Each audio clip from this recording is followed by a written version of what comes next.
icicle fridge block here. Oh, you just know you won't be interrupted. Yeah, exactly.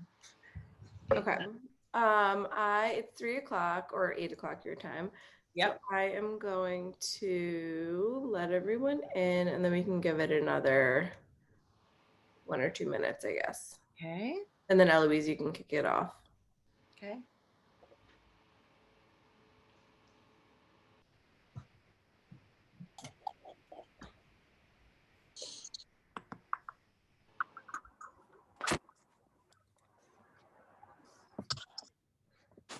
Hey everyone who's joining, we're just going to wait for more people to get here and then we will start. So have your cameras on, off, whatever you feel comfortable with.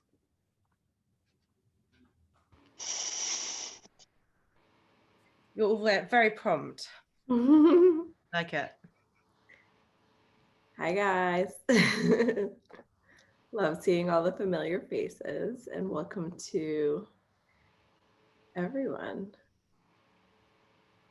I love seeing faces. I've just done so many where I just sort of talk and have a chat bar, but I don't actually have faces. So it's so nice to see people.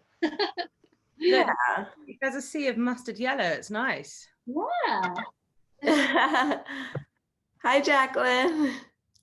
Hey. Hi. Hi. I love the yellow. It's so funny. Yeah.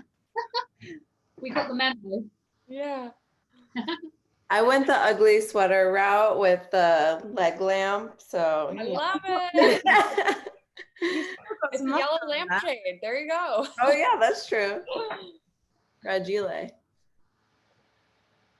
Yes, I love that movie. Okay, should we make a start and then those who are joining can Yeah, I see who's all coming in, so I'll just let people in as they join. Thank you. Well, hi, welcome everyone. Thank you so much for being here, whether it's afternoon or evening.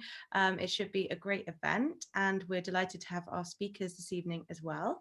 So I'm going to introduce the first speaker. And for those of you who don't know, I'm Eloise. I'm the founder of Fertility Help Hub. And Chris and I have come together to bring this to our communities, as we feel it is such an important time to be getting together and sharing support. So on that note, I'd like to welcome the lovely Alice Rose, who is in the middle in the gold mustard. And she is a fabulous support to the community, if you don't know her already. And she is on a mission to support people during a fertility journey. She has a new Reclaim 6-week mindset course, which she will tell you about when she talks, and also lots of wonderful smaller snippets that you can dive into to help with mindset and difficult comments and feelings, and just empower you and help guide you through. So thank you so much and welcome, Alice. Thank you, Eloise. This is so lovely to be here, and I really appreciate you inviting me. So thank you, and it's so lovely to see all these lovely faces. Yeah, so I mean, this time of year for me was always really difficult. I'm just going to switch off this very noisy heater. I'm in my shed, which is well, it's an office, but it's a glorified shed. Let's be real, and it's cold in London tonight. It's freezing, so I had to come in and switch all my heaters on. I'm going to just leave the nice quiet one on so you don't hear that in the background. So I feel like I can concentrate now. So I always used to find, Christmas was a really difficult time, and you know, it's I was saying to Els earlier, like what I wanted to speak about was that kind of nostalgia feeling that comes up at this time of year as well. That kind of it's hard to put your finger on it, isn't it? But it just brings up all these kind of memories and feelings and just everything that you and it's almost like it brings everything up to the surface, so that you know the things that are going on in your life that aren't going in the way that you wanted them to, or that you hoped that they would be at this point, feel even more you know, just right there. And it can be a really challenging time. And I think what makes it more difficult is the fact that people tend to share news at this time of year, and so you kind of always feel you're like a little bit on edge, aren't you? Because you're almost like waiting. You're like, oh, it's gonna come, and it's horrible because you can't relax, you can't enjoy it, because you can't ever quite just give in to you know, the good things about this time of year. So we'll come on to that in a moment, about how to try to get to really find the joy in this time of year, because it can be there. And there are parts of this time which can be really beautiful and really lovely, like this actually, you know, like coming together and being connected. I've found that absolutely revelatory or revolutionary this year is the power of just connection and being with people who understand and with people who get it.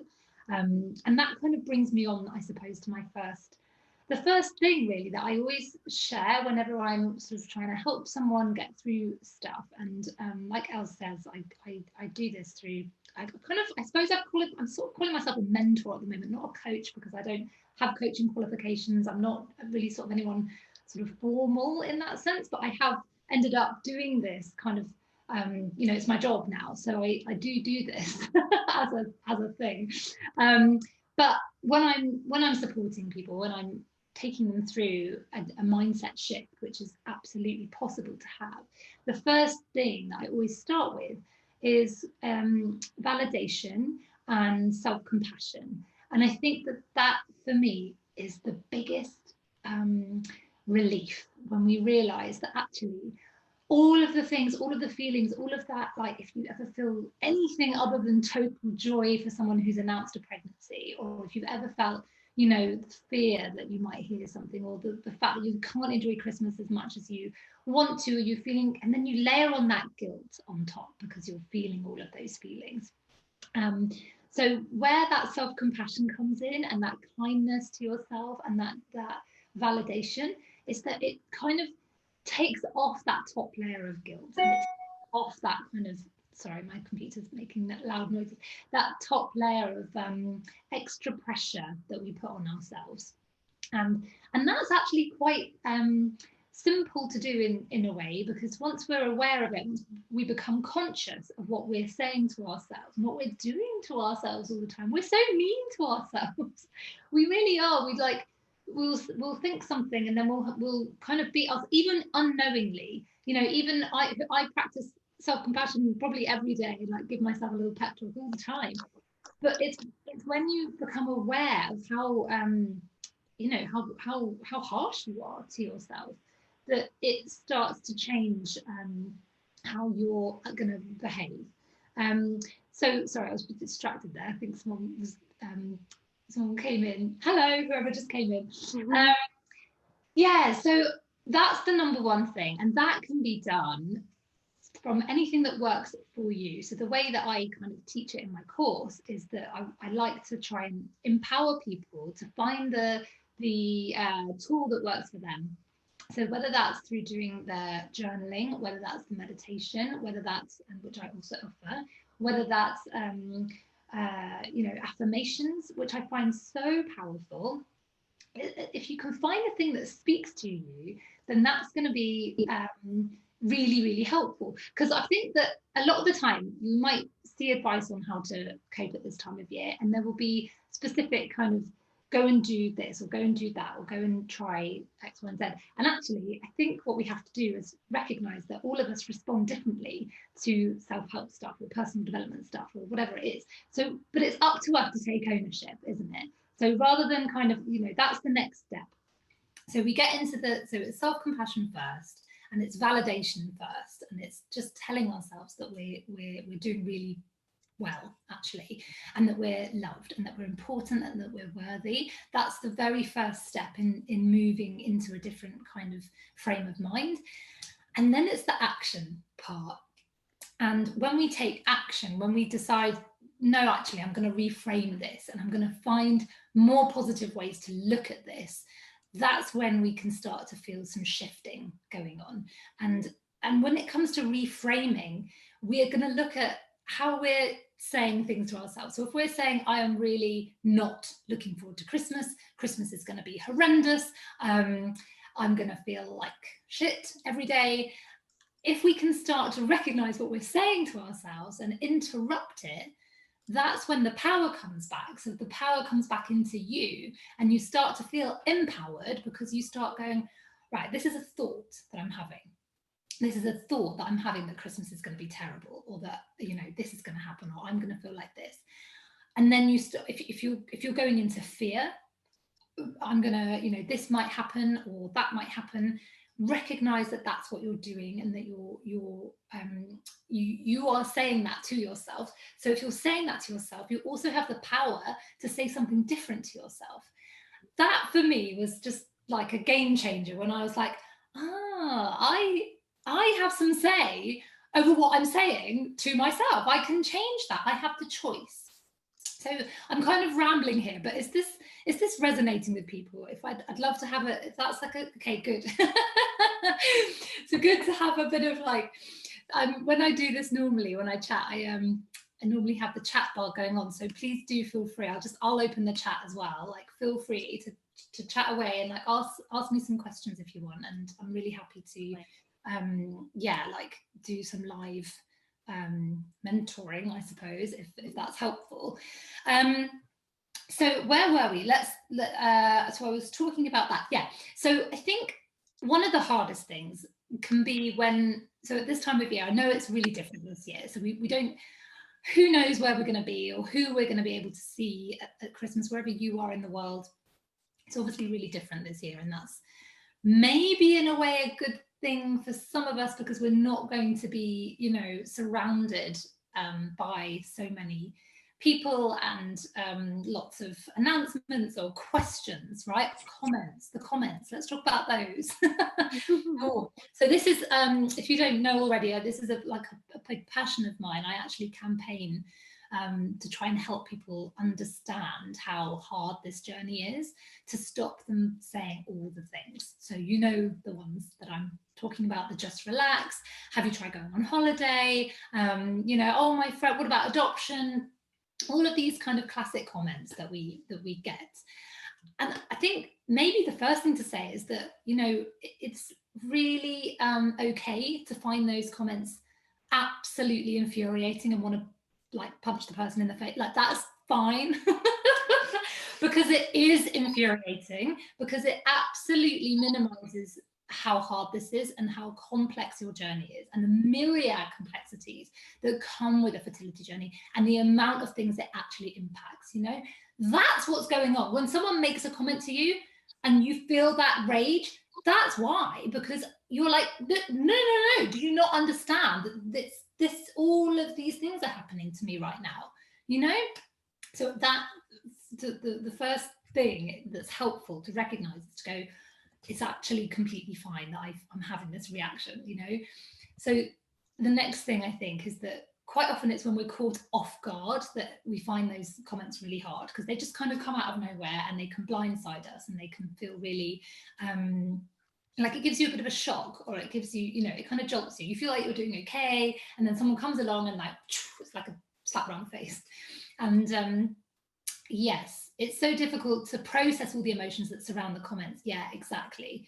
Someone on the support group last night said that her mum said to her, what's meant to be will be. Even that can be super triggering.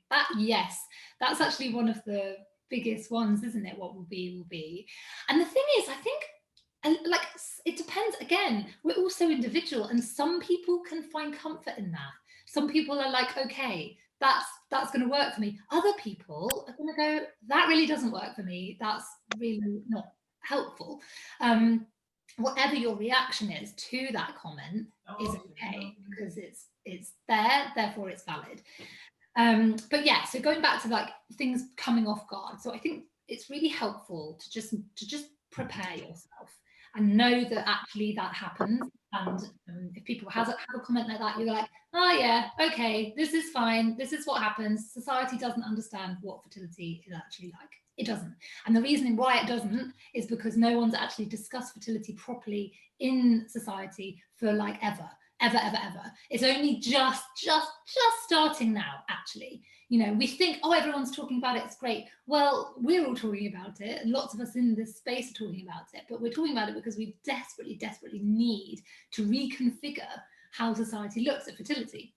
So all to say, like, that's why those comments are coming, because nobody gets it, which is not an excuse, and why I campaign to try and stop people saying these things, but it kind of helps to know that, all right, okay, fine, here we go. And you know, if you get some of those comments, you can literally get your mind back into this space right now with all these other beautiful women here, sitting here, feeling exactly the same as you do.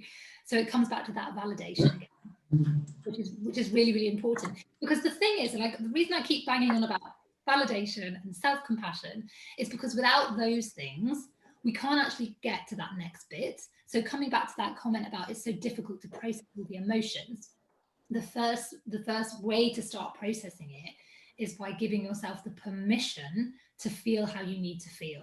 And it's wild, like, how much we don't let ourselves feel our feelings all the time. Like it's like that is like a pandemic. You know, we just don't let ourselves feel. And I do think it's probably also a result of the kind of world that we live in. That's so quick and instant and We're not actually used to just going, hang on a minute, I actually just need to just take a minute here. I need a break. I need to sit down with a cup of tea and I need to just give myself a minute. Like, what I'm going through is really, really hard, and I need to give myself the time to feel those feelings. So and I know a lot of people I you know, have ways that they cope with emotions. One of those ways is to ignore them, and is to just go, it's fine, it's not happening, I don't really feel it, I'm just going to push that down, right? Because then it's not happening, I don't have to think about it. But without letting ourselves feel it, we can't move on to the next thing. And the next thing is where it gets a little bit more exciting and where it gets a little bit more mindset shifty, because then you start to get into that area of choice and empowerment. I'm just going to chat, I'm rambling away here. Please do chat, you know, talk to me in the or sit down with a glass of vino. Yeah, absolutely. I actually had one on the go in there. I put it down, so I thought, well, I'll be professional. I should have brought it in. But yeah, exactly. I hope everyone's staying fit and well. It's a short. Is it gone? Someone was chatting there. But yeah, so it's that ability to get into the mindset where you're like, all right, I've processed that, I've felt my feelings, now, like, okay. Then you get into the choice mode, understanding that you've created, and what that does is just create a little bit of space in between those raging emotions. Totally normal, natural, human, you know, that's what we are. We're beautiful, complex, interesting humans who have emotions and feelings. But what we also have are thoughts, and our thoughts can be separate to who we are. So we are not our thoughts, they are things that come and go in our minds. So we can decide, we can actually choose which one we want to focus on. So we know all those sayings and all those things you see, all the kind of memes or, you know, little quotes that you see on Instagram, which I love. They're beautiful and I share them myself, but actually without actually applying some of the techniques behind the quotes, we're not kind of going to enjoy the fruits of them. So if we look at the you know, water the flowers, not the weeds, or whatever, something like that, what that actually means is, okay, look at all the thoughts in our minds. Which one am I going to concentrate on? Which one am I going to focus on? Am I going to focus on the one that's actually making me feel really fearful and anxious and sad? Or am I going to choose a different one? And it doesn't have to be it doesn't have to be a huge leap. And I think that's what is also a bit of a relief. It's like you can just take little tiny steps towards choosing more positive thoughts, or choosing something which is going to help you to feel a bit more empowered and a bit stronger. So it can just be like, I'm going to take one step at a time today, or I'm just going to take 1 minute at a time today, if that's all I can manage right now. And then it just brings it down until you just kind of calm that nervous system down a little bit. And, you know, there's all sorts of brilliant, clever people who know about the impact of, you know, what happens to your physical body when you take on all these emotions and you can't release them. And I'm actually learning a little bit about the stress cycle, and not that I want to even touch stress versus fertility, I'm not going there. All I'm talking about is like feeling stress and not feeling stress. And I think I speak for everyone when it's nice than when we don't feel stressed, right? It's better when we don't feel stressed generally. You know, stress has its good points, actually. Sometimes it helps us to get things done. But on the whole, it's kind of nicer to feel a little bit less stressed and upset and anxious. So what I've learned recently is about this idea of stress coming into your body has to go out somewhere. So that sounds really kind of basic, but it's called the stress cycle, and it comes in. And it can, recently I had to deal with it online. I was getting a bit of trolling, which was not very nice. And it kind of came in, and I was like, it's okay, because I've got all my little tools and I'm going to manage this. And I just had to let myself feel it, had a little cry, needed a bit of a hug, had a hug. And then I was like, all right, what do I do next? And it's making that choice on how I wanted to process that and release that, because it had to come out. Once it had come in, it needed an outlet. So whether that's just to have a cry, or to run, or to kind of like put some tunes on and shake, like get it out of your body, that works too. So, you do you always. And that, again, is like a really empowering thing to know. Is like, you don't have to be a meditation guru. You don't have to spend like an hour meditating to have an amazingly powerful mindset shift. You don't have to, get really into yoga. You don't have to get into stools. You don't have to do anything that doesn't resonate with you in order to feel deep and powerful, meaningful, life-changing mindset shifts. And on that note, I will stop talking and have a chat. So if anyone wants to have a question, or else if you want to ask me anything, then please. Can you tell us a bit about your new Reclaim course? Yes, yeah. So Reclaim is my new 6-week mindset transformation course, which I've actually just finished running for the first time. I'm going to run it again in the new year. But I created that because of my own experience. Like about 5 years ago, I was very much not feeling good, feeling totally at sea, feeling broken, actually, and very far away from who I really was. And I'd actually lost myself completely. I'd lost my spark, I'd lost my potential, I'd lost everything, really. I just was so deep in my fertility woe, in so much pain, actually. But with lots of self-development work and lots of sort of self-study and learning about this stuff, I got so interested in it, and I was like, this is amazing. I have got so much we've got so much going on in our minds and in our hearts and everything that doesn't, that we don't actually use a lot of the time. So when I learned a little bit more about that and started to connect the dots a little bit, and then started to see the results of that well before I knew how my own personal journey would end, and I started to feel good, it changed everything. So then a long time later, I put together this course to help people to go through that, and I've just finished running it with, I had 106 women came with me on this journey, and it was really amazing, actually. And we met every week. We would meet like this, except we didn't have cameras because some people didn't wanted to stay under the radar, and that was fine. We met like this, and we went through all of the thing, and there was, there are hurdles that come up, and there are things that people are like, I don't understand this, or this feels really difficult. How do I talk a lot about surrender and acceptance, and at first that can feel really like, I don't know about that. So I try to really help people come to an understanding. But yeah, that's my new course. The cost is £100. Sorry, say that again. So I just was replying to Morgan in the chat, who was asking me how much it was, and it's £100. It's like, it's like ridiculously good value, to be honest. And the reason why for that is just because I never had any money when I was going through fertility. So yeah, that's why. How can people access it, Alice? Well, this one is a live course, Alice, so I'm not doing that again until the new year. But what I do have are all of my downloadable bits and pieces on my website. So I've got my 10-day mindset shift course.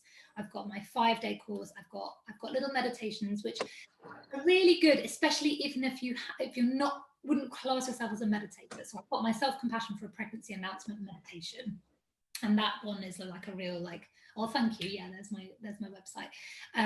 Yeah, that one's lovely to just take you through that process of like self-compassion, self-validation, and then into a kind of much stronger, more positive mindset towards the end. Yeah, and then I've got other bits and pieces. And also people should follow you on Instagram as well, because that's where a lot of the action happens, isn't it? And then to know about when this is coming in the new year, hopefully. Yes, absolutely. Yeah, do come and follow me. I mean, I'm, you know, I live there basically. I'm always kind of replying to DMs, and I'm there for you. You know, like whether or not people take my courses, this is my passion. This is my vocation. I absolutely love helping people do this. So definitely come and find me if you're not with me already. I'd love to have you. Thanks, Alice. And I think that you're kindly giving away something to someone who's joining the event tonight, which will be doing a draw from next week. Yes. So my 10-day mindset shift course, which is my little bestseller. Yeah, and it's a really, really accessible 5 or 10 minutes of audio and then little tasks that people can do on a daily basis. And then once you have it, it's yours for life. So you can I've had loads of people who've done it like 5 times, because it's helpful to kind of revisit some of the stuff. But yeah. Thank you, Alice. Does anyone have any questions for Alice whilst we've still got her? Or if you want to follow up with them after? I'm always very happy to answer questions. It's always that thing, isn't it, on these things where no one ever has any questions, because you're like, no, wait, I'm absorbing all the information here. Absolutely. Well, everyone's got your details. So if you want to follow up with Alice privately, then please do. Or if you want to ask myself or Kristen about anything, then again, please do. So thank you so much, Alice, for coming on this evening. We'll let you get on with your evening now. Thank you so much for having me. And I will speak to you soon. Lovely, lovely, lovely to see all of you. And I think you're all amazing. You really are. Don't ever forget how amazing you are. And come and find me on Instagram. Thanks, Alice. Thank you, Alice. Bye. Bye.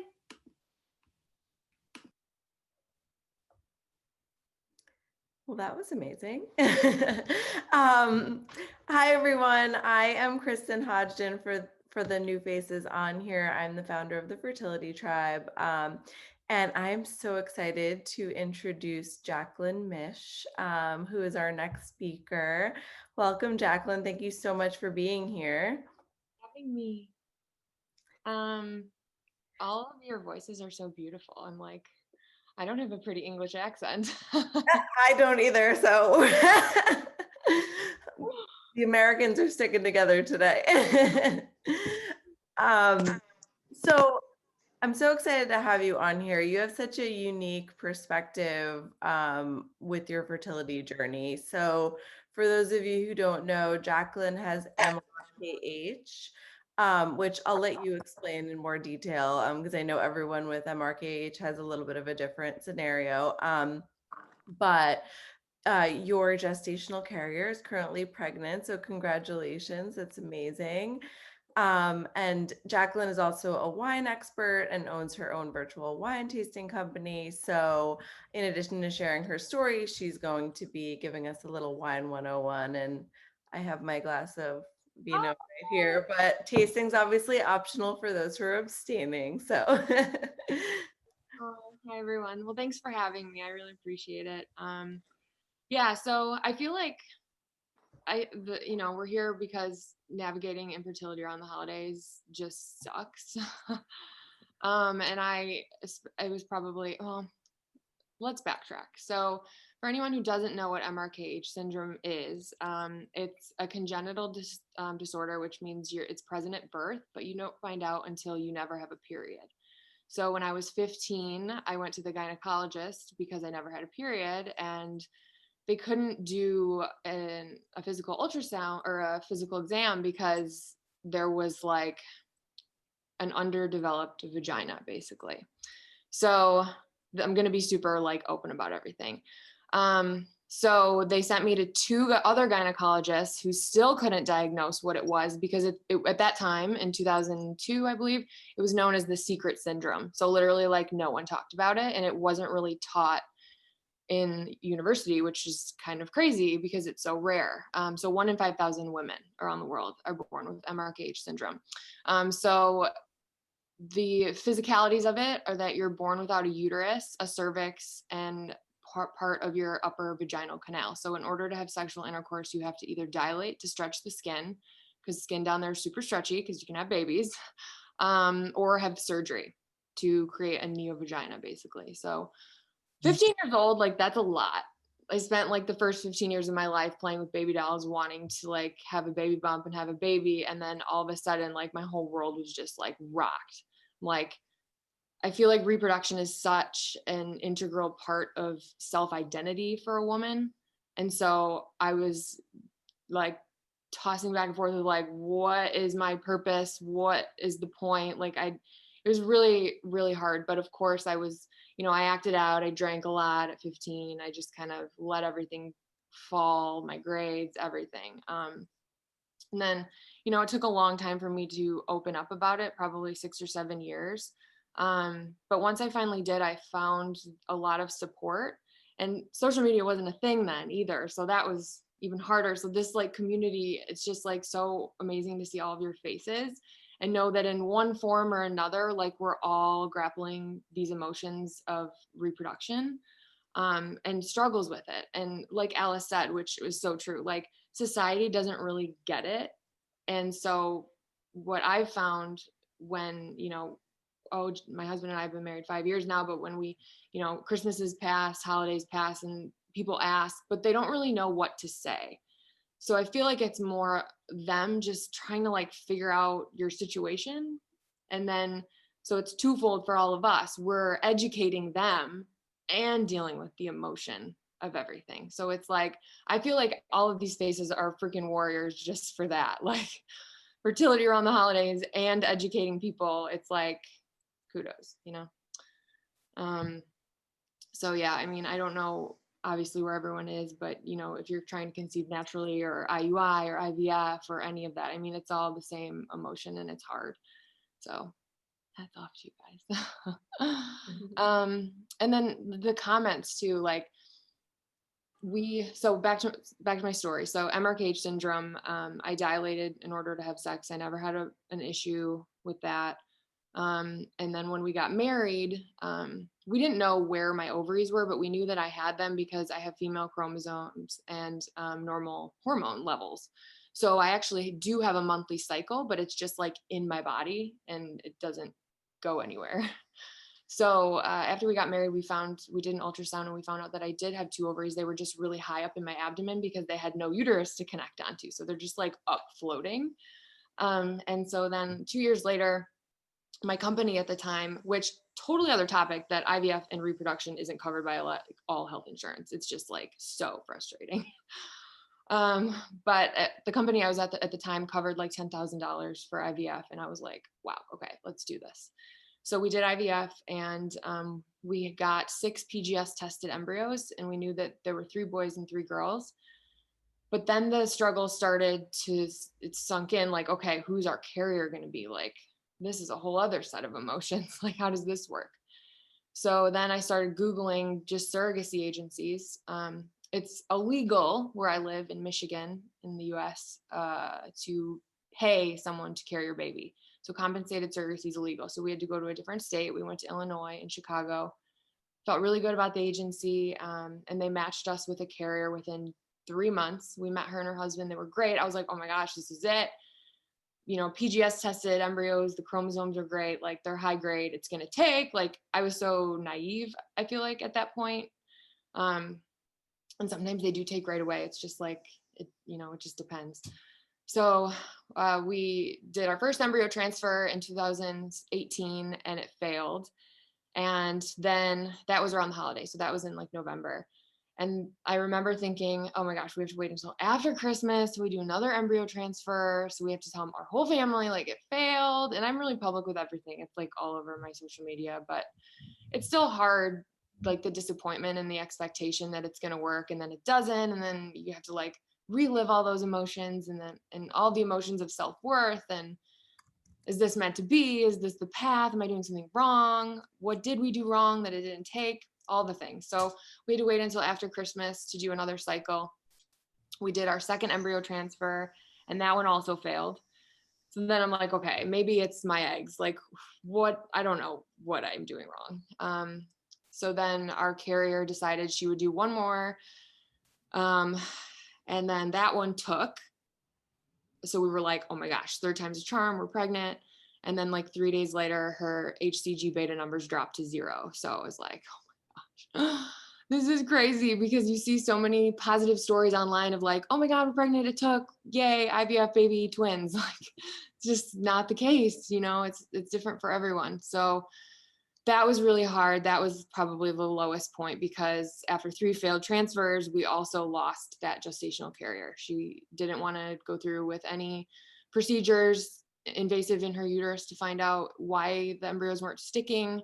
And so then that connection was lost, and also like $50,000 that we had saved for a long time. So going into the holidays in 2019, last year, I was like, I don't even know where to go now. Like, I don't even know who's going to carry our baby. I don't know if something's wrong with the embryos we have. Like, I was just a mess. And my husband, I think he felt it, but like, he wasn't like sobbing on the bathroom floor like I was. Like, I just couldn't even function or work or do anything. And at that time I'd switched careers. I was going into the wine industry, and that's just like a freaking mountain in itself, because it's like male dominated industry, and wine bloggers are kind of made fun of. So it was hard. And I had gone to school in Napa for wine, and that's the other story, but it was just a crazy time. So we were like, all right, next path, we're going to save money. We're going to do IVF again. Like, the 3 embryos, maybe something's wrong. Let's start fresh. So, it's just has anybody done IVF in here? Raise your hand if you've done IVF. Okay. So yeah, like a lot of you. It's just like such a gamble, right? Like, you don't know if it's going to work. And I'm like, I would ask the doctor, I'm like, these are PGS normal. Like, you said they're all good quality. Like, why aren't they working? And they're like, well, maybe it's your uterus, or maybe science just tells us so much about the embryo that we don't know the rest. And I'm like, oh my gosh, this isn't fair. So yeah, I feel like I'm rambling, but. No, I mean, it's true. Everyone sort of thinks that IVF, I mean, when I went into IVF, I thought IVF just works for everyone. And so when my first transfer failed, my embryo wasn't genetically tested, but it was like a grade A, whatever. And I just remember like thinking the nurse was joking when she called me to tell me it failed and had no reason behind why.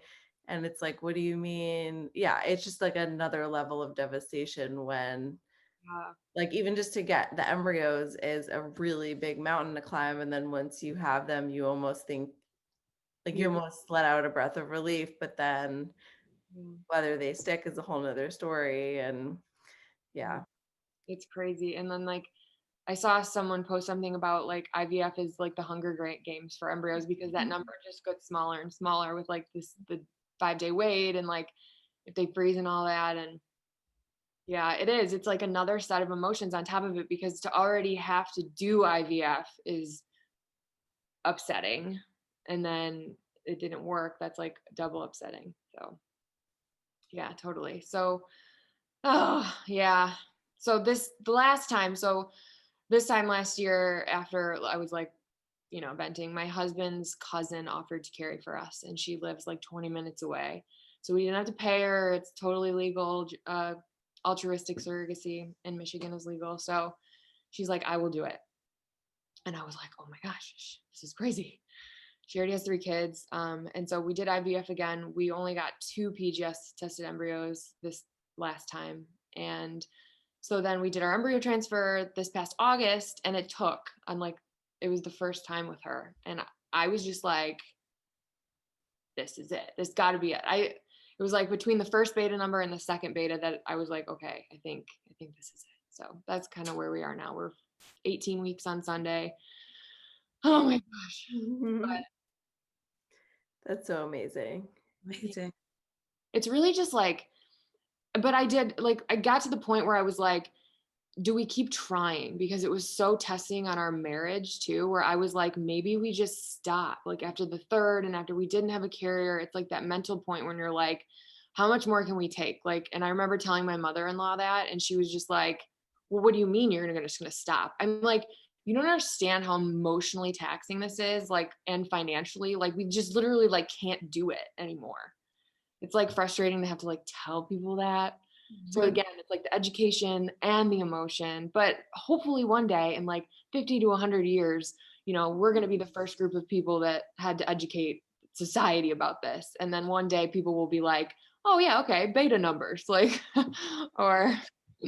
Yeah, it really is all consuming. And we ran an article the other day from a licensed social worker who works at a fertility clinic. And she said that the first question she always asks her patients is, how much of the time do you think about this process on a scale of like 0 to 100%? And she said it's usually like 110% because it's so just consuming. And, you know, around the holidays when there are so many pregnancy announcements and, you know, so many other factors. I actually think in this community, it's been almost like a blessing in disguise having like Zoom Thanksgivings or like disinviting that one aunt and using COVID as an excuse or something. So and we're able to connect with each other now and kind of talk about it, which is, I feel like we've never really done before. So that's great too. Yeah. I feel like it's a turning point, doesn't it, for this generation, like for the next generation, sorry, that hopefully, you know, in the future, it will be an easier conversation and people won't feel like it's something to be, you know, private or ashamed of, or any of the feelings that sometimes we may feel with the journey. Mm-hmm. Yeah. And it's like, it's not a reflection of us. Like it just happens, you know, and we're just like the people that it happened to. It's like, yeah. I once said to a friend, imagine if you couldn't have your children right now. And her words were just, I don't know what to say. Yeah. Because she couldn't imagine being in that situation. And it's so hard to get people to envisage what you're going through if they're not. Yeah, totally. I had a girl comment after our third transfer fail and we were gearing up to do IVF again. She said, she DM'd me and she was like, well, it's clearly not working. Why don't you just adopt? Like, I feel like this is an elephant in the room. And I don't know if other people are asking you this, but it's clearly not working. And oh my gosh, I like walked out in the living room and I told my husband and I was just like, oh my God, are we doing something wrong? Like, why don't we just adopt? And then I'm like, that word just, like, you don't just adopt. Like, you have to have the heart ready for that. Like, you have to grieve the loss of this process before you're 100% heart in the process to adopt. You know, like, people just don't get it. You're right. Like, and that process can be like grueling in and of itself with failed adoptions. And yeah, that's an extremely, totally. you know, I think some people mean well and they just don't say the right thing. And I like, you know, I'll give them grace up to a point, but it's just the education thing with society. Like, it's wild. Yeah. My mother-in-law said to me recently, she goes, I'm so happy you created your page because I was the person that was like, get cracking on the baby make. And she goes, now I'm always wonder if someone's been married for a while, I'm always like trying to be more compassionate. And I'm like, see, that's that education piece. Like if more people knew how many people actually struggle with this stuff, they would just pause for a second before they make those kinds of comments or assumptions. Totally. Or like, how are you doing instead of one. Yeah. Yeah. So tell us about, so you're 18 weeks pregnant. That's so exciting. Do you know what you're having? No, we're announcing it in a couple weeks. Yay. Okay. Yeah. But it's very interesting having a carrier too, because she's a doctor and she's so busy. So I'm like, can I text her and ask if it's kicking? Like, it's just like a dynamic that I feel very separated from, but I'm also so grateful for. Like, What role do you think she'll play in the future? So what kind of relationship would you like? She'll be like the really cool aunt. So So she's John's cousin, first cousin, and she's got 3 little boys. So I'm hoping she's just like, and so he's going into work at her practice in 3 years. So I just hope she's like a really cool aunt.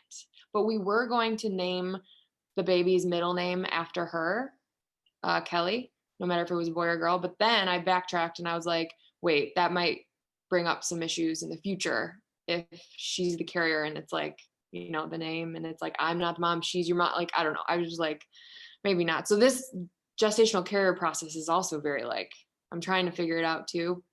But it's good. I'm just grateful that it can happen, you know, like I don't have a uterus. Have you met many other people with the same condition? Yeah, so there are, just like there are fertility support groups, there's like a whole little universe for MRKH support groups around the world. So that's been really comforting and great, because they also have carriers or they adopt. So that's been nice.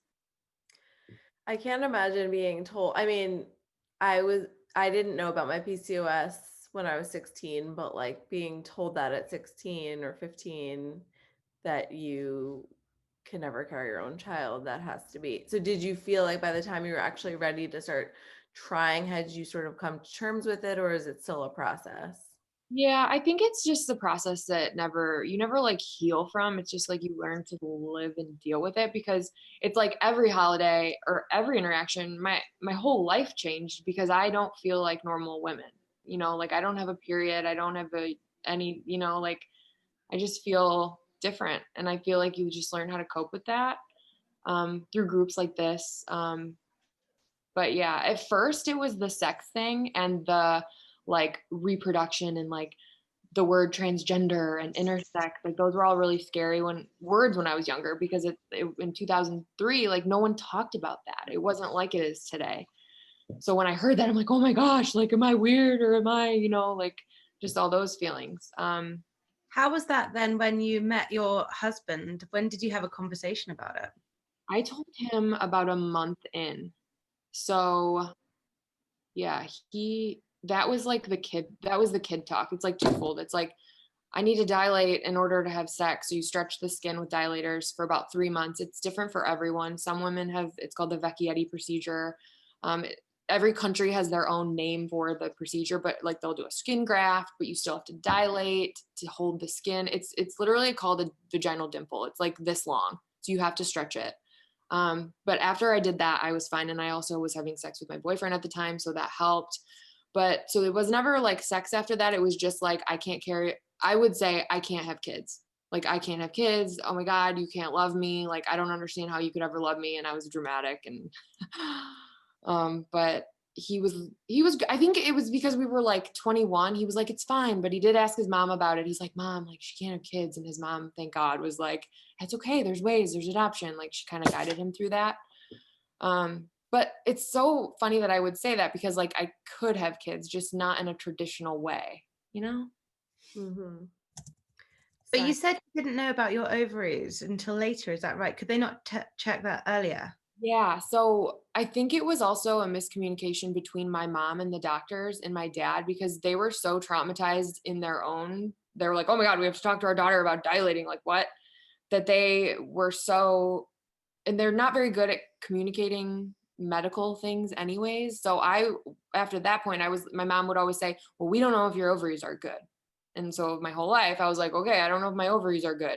But then when I was older, out of college, I went to my specialist again by myself. And she was like, why would your ovaries not be good? Your hormone levels are normal. You have breasts, and breast development is directly linked with your ovaries and your hormones.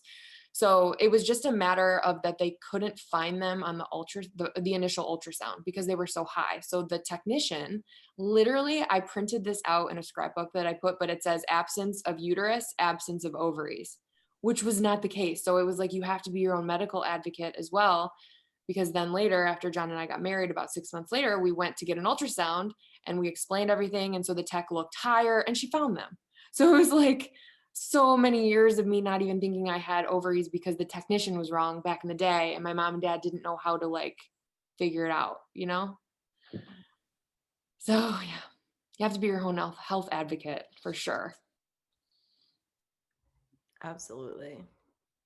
and ask all of the questions. Sorry, that was probably a lot to unpack.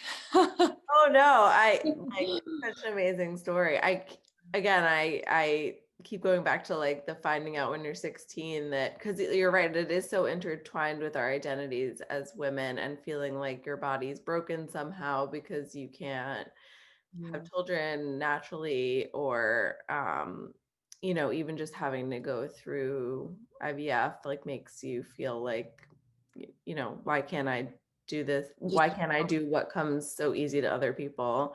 Right. But I know. I feel like that process for me, I had a lot of time to absorb and grieve, which is probably why I'm like mentally able to be like, yay, I'm just so happy it's a baby. And like, I'm gonna, like, it's okay. Like, I'm sad, but it's okay. Cause I've had like 13 years to process that I'm never gonna have a baby on my own. But yeah, you're right. Like my best friend from college, she just found out she has to do IVF, and she's just like devastated.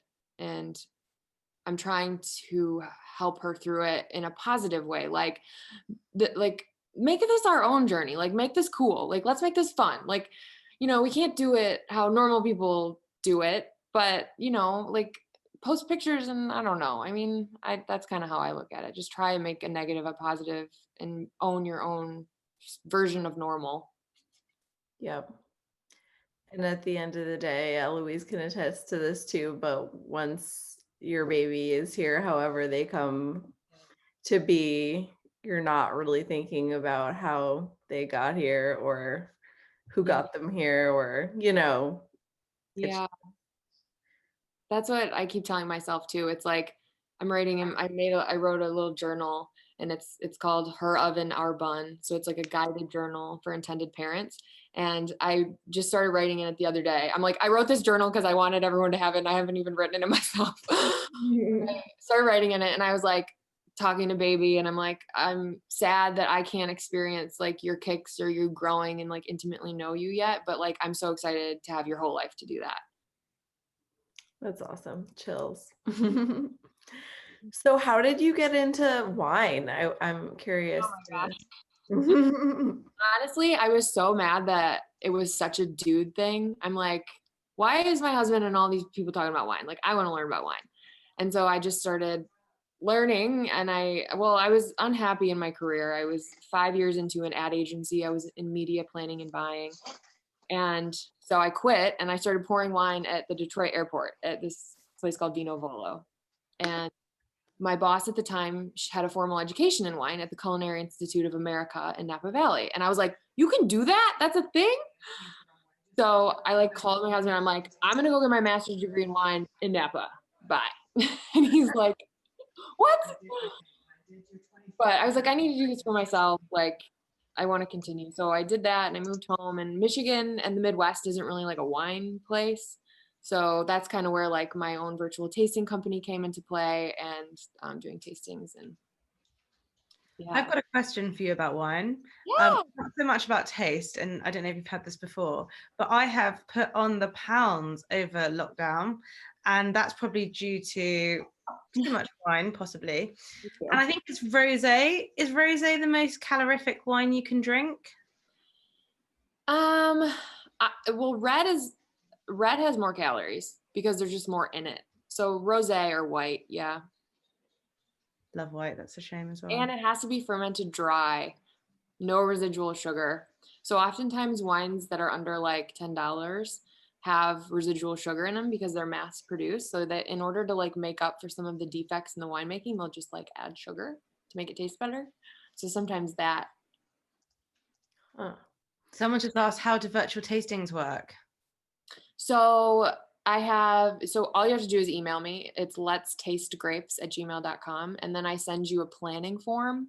And then it's like, what kind of theme do you want? How many wines do you want? How many people in your party?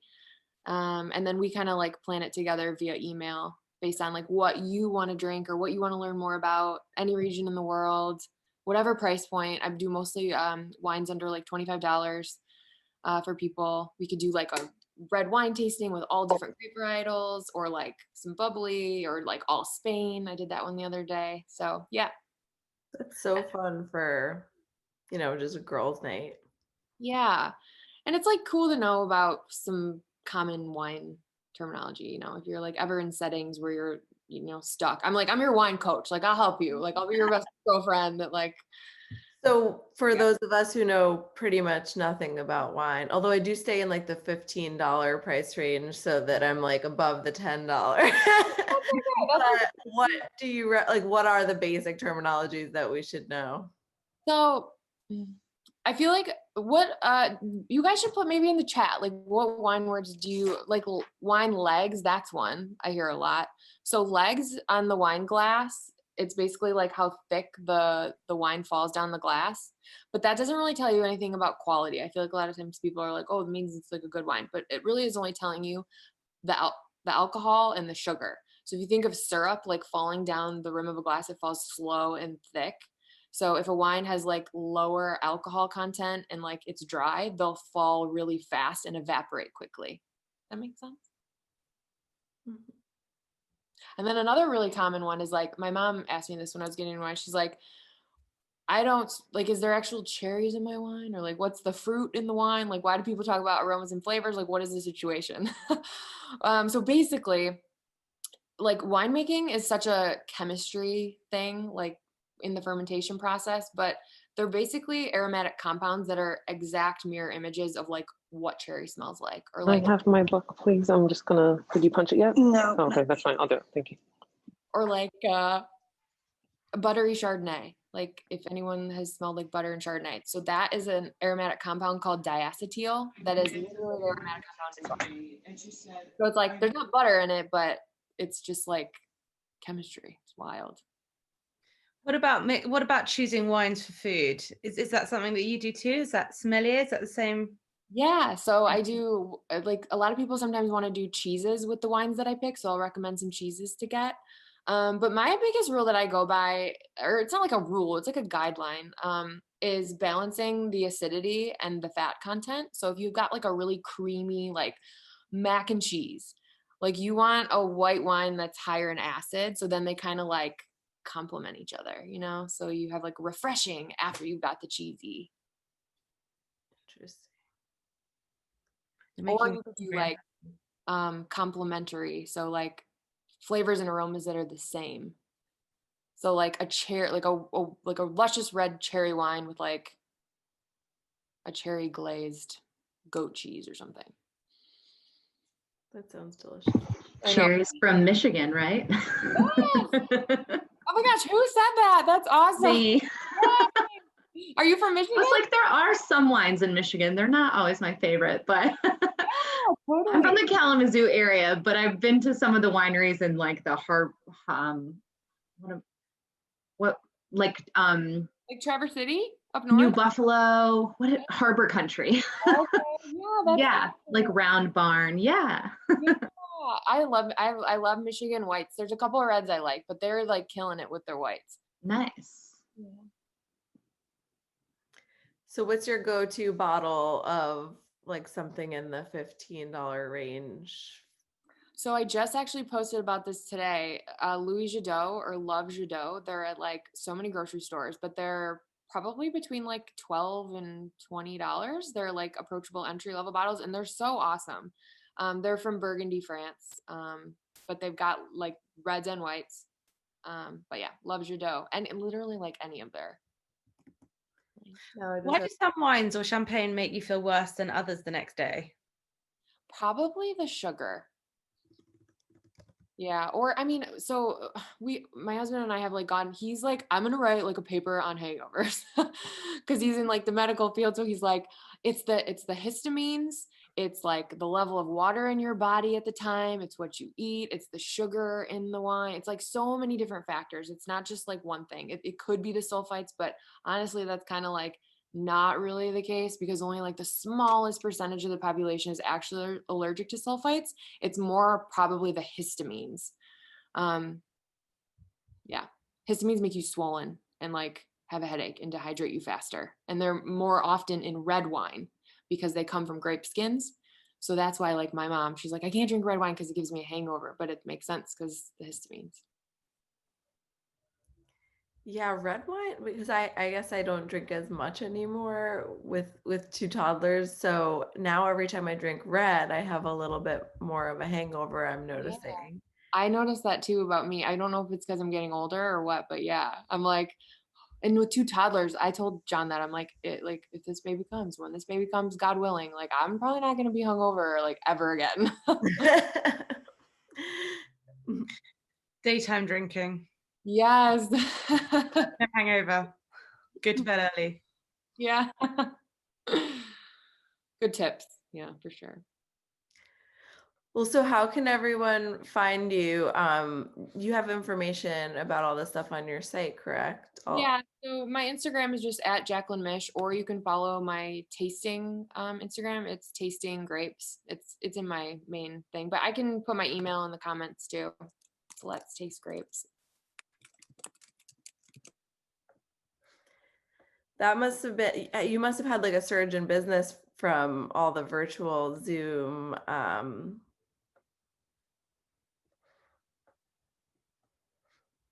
That's cool. Oh, sorry, I froze. Can you hear me? Yeah. Yep. It says my internet connection is unstable.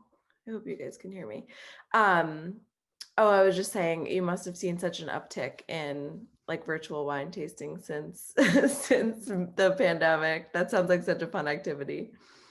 Yeah, it's really fun. I started out tasting grapes like in person. I was like, let's host really cute events for like women to come and learn about wine and take pictures, and it'll be really fun. And so I did a couple downtown Detroit this time last year actually. My last one was February of 2020 for Valentine's Day, and then COVID hit and I had to cancel like all of my plans for 2020, and then it all went virtual. But it's actually kind of nicer because I can connect with people from all over. Yeah. So do you give them like a shopping list for Yeah. the wine tasting? Okay, that's cool. So Yeah. that at least everyone, if they're in different places, can kind of find the same ones. Yep, I can go, you can just send me like your local wine store, like the address and the name, and then I can like do some investigating and then you can go pick them up. Or I'll send you links to, I use wine.com because they've got a good selection. Yeah. Awesome. Yeah, is that your sort of favorite? Is that a delivery site or is it more of like a? Yeah. Yeah. They've got a like wide selection. They distribute like everywhere. But yeah, it just makes it a little bit easier if you just ship them. Okay, got it. Yeah. But I wish it's illegal for me to order you the wine. So like you have to order the wine. Got it. Yeah. Yeah, I know. I've ordered in the beginning of the pandemic, I like panic bought wine. I like got suckered into one of those Instagram ads from Wink.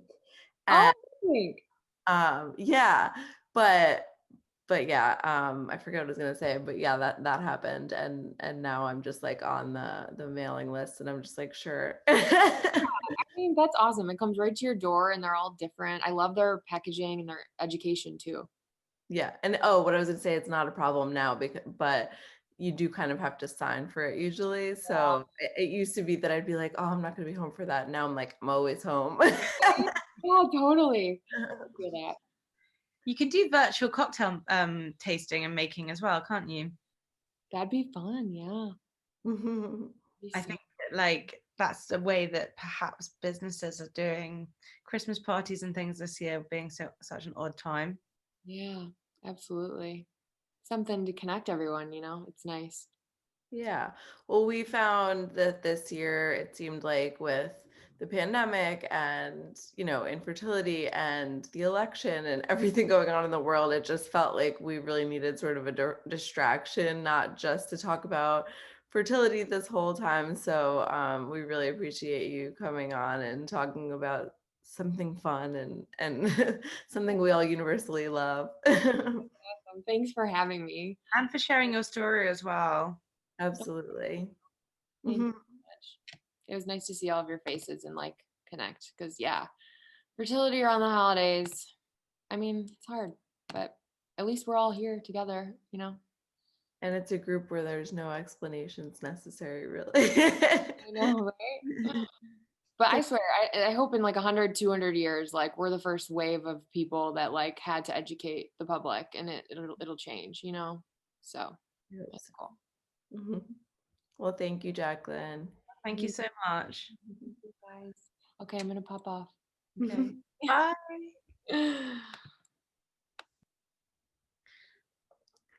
Well, that was so nice. Yeah. Well, thank you guys all again for coming. So we're gonna spend the next however long, I think we have till 5 or 9 or no 10 your time. Sorry. The marriage of the UK and the US. I love it.